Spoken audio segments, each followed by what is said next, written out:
आशा है आप सभी दोस्त मस्त होंगे और परीक्षा की तैयारी में लगे होंगे। दोस्तों, आज हम आपके सामने समान हिंदी के अति महत्वपूर्ण प्रश्न की प्रश्नावली लेकर दोबारा उपस्थित हुए हैं। आज आपको इस प्रश्नावली में समास से संबंधित महत्वपूर्ण प्रश्न देखेंगे। समास से संबंधित महत्वपूर्ण प्रश्न आपको देखने को मिलेंगे, जो कि परीक्षा की दृष्टि से काफी महत्वपूर्ण होंगे। तो आज का वीडियो पूरा देखें और चैनल को सब्सक्राइब करें। चलिए दोस्तों, शुरू करते हैं आज का ये वीडियो। आज की प्रश्नावली का पहला प्रश्न है, समास का शाब्दिक अर्थ होता है। ऑप्शन ए विग्रह, ऑप्शन बी संक्षेप, ऑप्शन सी विच्छेद, ऑप्शन डी विस्तार। तो दोस्तों, समास का जो शाब्दिक अर्थ होता है वो होता है संक्षेप। ऑप्शन बी इस प्रश्न का सही आंसर होगा संक्षेप। देखते हैं अगले प्रश्न को। प्रश्न है, समास कितने भेद होते हैं। प्रश्न है, समास के कितने भेद होते हैं। Option A 3, option B 9, option C 6, option D 8। तो दोस्तों, समास के भेदों की बात की जाए तो 6 भेद होते हैं। 6 भेद में कौन कौन से होते हैं। पहला होता है अव्ययीभाव समास, अव्ययीभाव समास। दूसरा होता है तत्पुरुष समास। तीसरा होता है द्वंद्व समास। चौथा होता है दृढ़ समास। पांचवा होता है कर्मधारय समास और छठवां होता है बहुब्रीहि समास, बहुब्रीहि समास। तो ये 6 प्रकार होते हैं समास के। ऑप्शन सी इसका सही आंसर होगा। देखेंगे अगले प्रश्न को। प्रश्न है, वह समास कौन सा है जिसका पहला पद विशेषण और दूसरा पद विशेष होता है। ऑप्शन ए तत्पुरुष, ऑप्शन बी द्वंद्व, ऑप्शन सी कर्मधारय, ऑप्शन डी अव्ययीभाव समास। तो दोस्तों, पहला पद विशेषण और दूसरा पद विशेष होता है, ऐसा समास होता है कर्मधारय समास। ऑप्शन सी।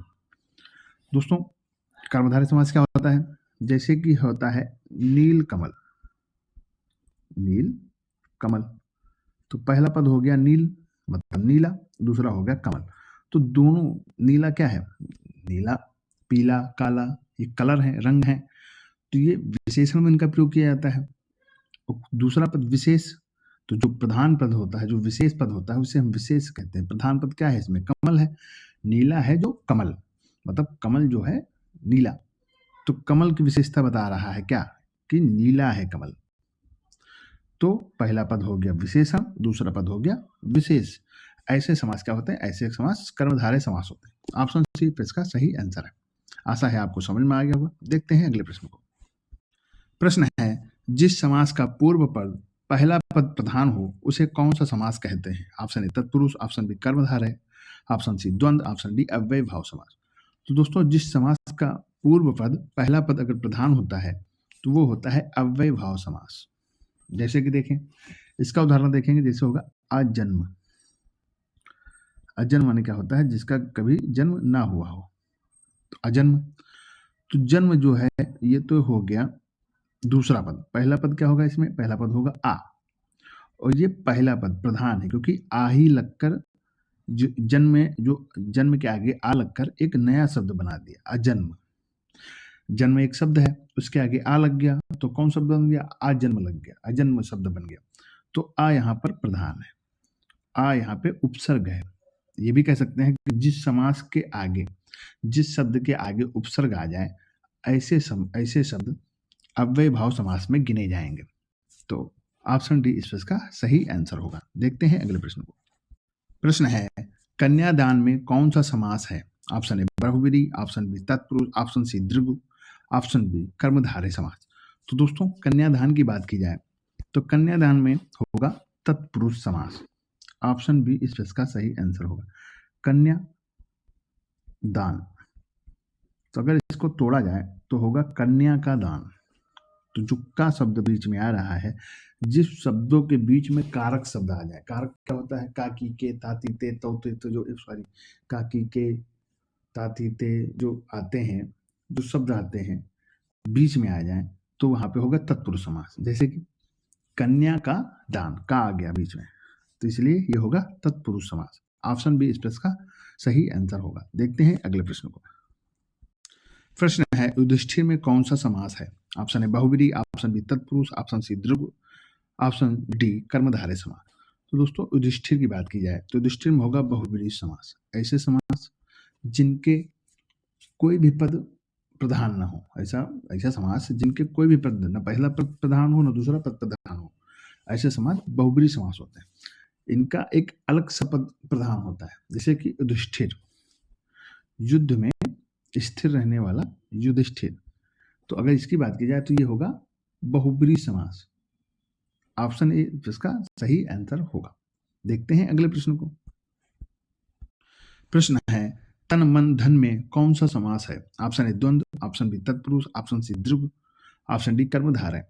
तो दोस्तों तन मन और धन में कौन समास होगा? वो होगा द्वंद्व समास। द्वंद्व समास कहाँ होगा?